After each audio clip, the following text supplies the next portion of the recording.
Hello, hello, hello to Armoury class from St Thomas's School in Winchelsea in Sussex.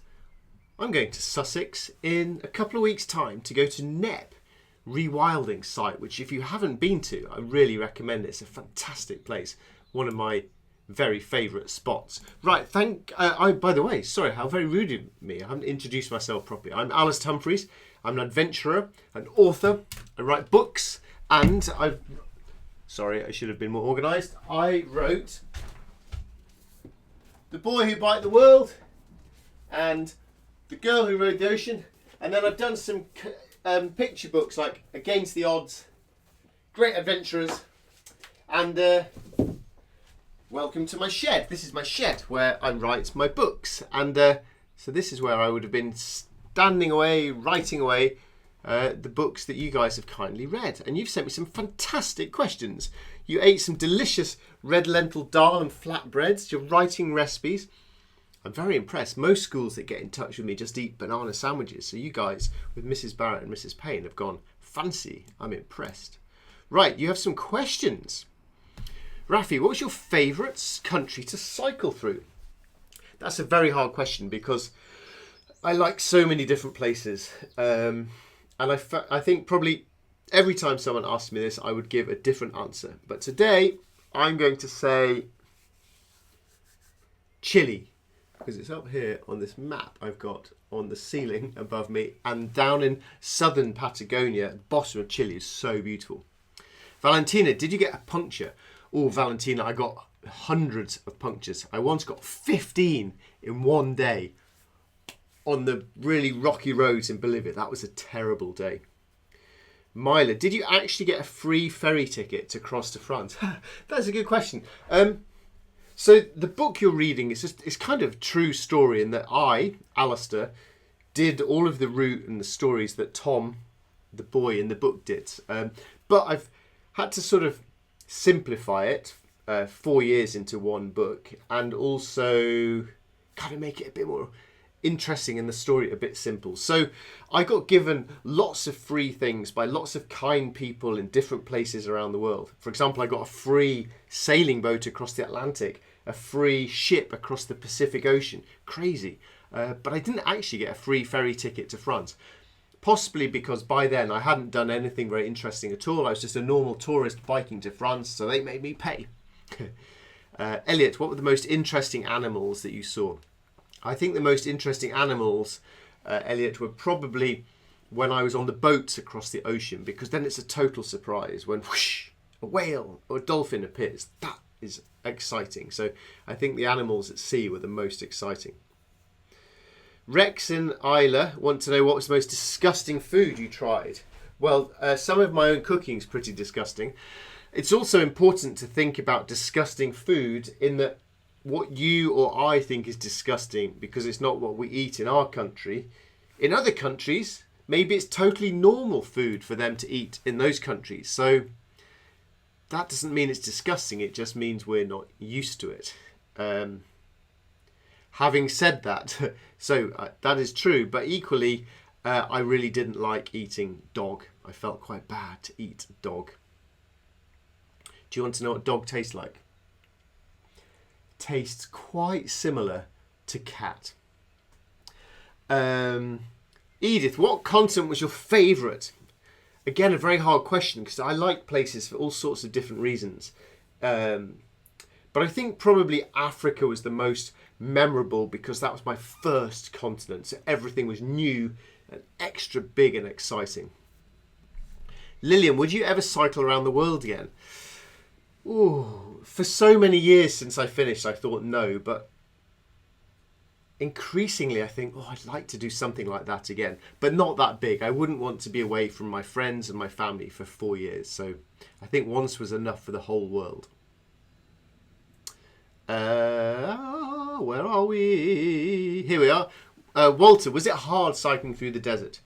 Yes. Yeah, it was very hot, very difficult. That was a hard but exciting part of the adventure. Sonny and Amelie, did you learn any languages on the way? Everywhere I went, I would try and learn as much as I could to be polite and to be friendly to people in different countries and to and to be able to communicate, to talk to different people in different places. So yeah, I was always trying to learn as many new words as I could. Sybil, how many weeks did it take to cycle the length of the Nile? That's a good question. I don't know if anyone's ever asked me that. Let me look at my world map. Maybe I tell you what, I should look on my globe, then I can show you as well. Right, how long so the Nile, from I followed it in reverse, I guess, from this Mediterranean in Egypt, down through Sudan, up into the mountains, the Blue Nile in Ethiopia. Oh, it's very dusty, my globe. It's a bit dirty in my shed. I think it took me about 3 months, I think. Carter and Tia want to know how old I was. I was 24 when I set off to cycle around the world. George and Noah want to know why I did it and did everyone support it. Well, I wanted to do it for the adventure, for the excitement, for the fun, but also to test myself and try to do something difficult and see how that felt and push myself hard. And I also did it because I grew up reading loads of books about adventure, and that made me want to go and have adventures of my own. Was everyone supportive? Yeah, I think people were. I think they were supportive. They wanted me to do well, but I think most people thought I would quit and come home quite soon, so that I wouldn't last for very long, is what I think. But they were a bit supportive. Jaxon and Eila, what were your favourite foods? Oh, they're good questions. I loved. Here's something you can look up and maybe be able to make. It's called khachapuri, which is a difficult word to spell, but an easy word to eat because they're very delicious. Sort of cheese on toast, pizza kind of things that I ate a lot of for breakfast in Georgia. Very delicious.